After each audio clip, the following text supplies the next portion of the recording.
Papež Frančišek se je na 4. nedeljo med letom, med nagovorom z okna Apostolske palače na trgu svetega Petra, ustavil ob prvem blagru, blagor ubogim v duhu, kajti njihovo je nebeško kraljestvo.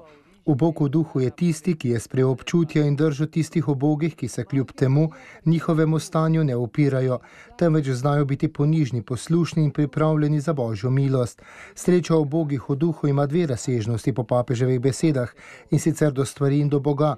Do materialnih dobrin uboštvo v duhu pomeni zmernost, saj se jim ni nujno potrebno odpovedati, temveč v okušanju bistvenega, v podelitvi, v sposobnosti, da vsak dan znova občudujemo dobroto stvari, ne da bi se obtežili z neprozornostjo, pogoltnosti, več imam, več hočem. To pa ubija človeka, tisti, ki več ima in več hoče, ni srečen.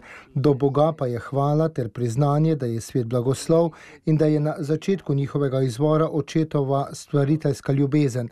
Je pa tudi odprtost zanj, dojemljivost za njegovo gospodovanje, saj on je velik, ne jaz, ker ima toliko stvari. On je hotel svet za vse ljudi, je poudaril papež Frančišek in nadaljeval.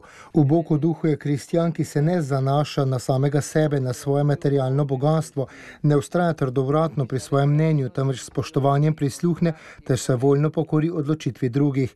Če bi bilo po naši skupnosti več ubogih v duhu, bi bilo manj razdeljenosti, nasproti in polemik, je poudaril sveti oče, ki je na trgu svetega Petra nagovoril tudi dečke in deklice katoliške akcije iz rimskih župnij in katoliških šol.